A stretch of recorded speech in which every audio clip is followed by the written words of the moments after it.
viciously attacked the Capitol as part of an effort to overturn the results of the 2020 presidential election and halt the peaceful transfer of power for the first time in American history. The mob brutally attacked and beat police officers, seriously injuring more than 140 brave men and women of law enforcement.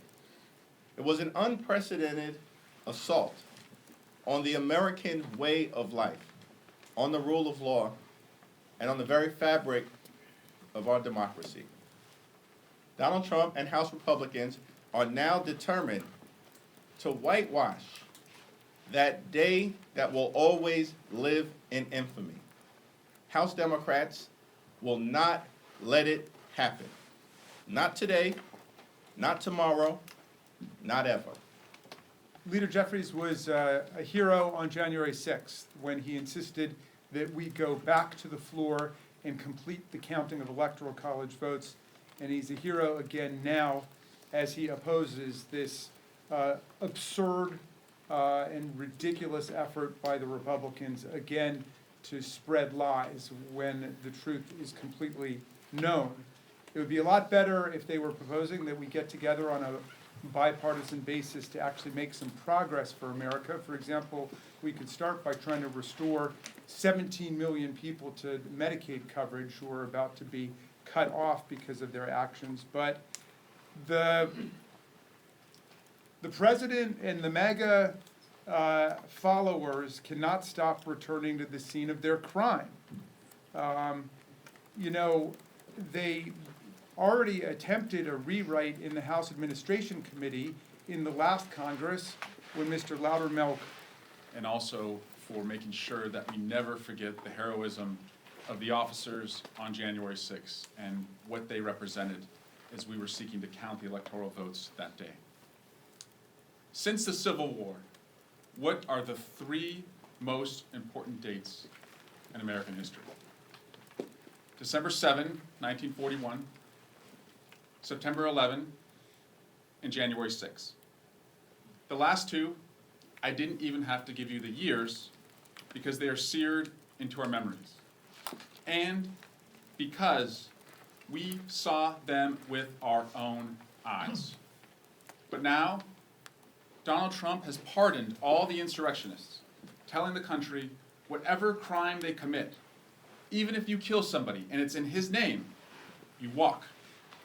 Donald Trump has made villains of the cops who tried to stop them, even those cops who died.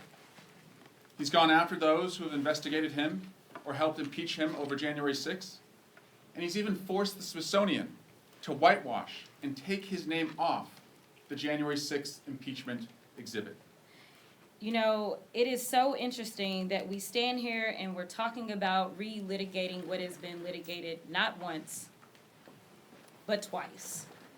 And now they have decided that they want to go a third round. You see, if we recall, there was a January 6th committee that had come together. And because of the work that was done on that select committee, we ended up with a number of indictments. And when I say a number, I'm not talking about 5 or 6. I'm talking about well over 1,000 people that were indicted. And then after being indicted, meaning that a grand jury was able to hear the evidence and decide that there was enough for the Department of Justice to go forward. We had a number of cases that were tried. We had a number of defendants that actually entered pleas of guilty. So explain to me why it is that now that we have Trump back in office, they decide that they want to litigate this over again. Here's the reality. I can tell you that the results will still be the same.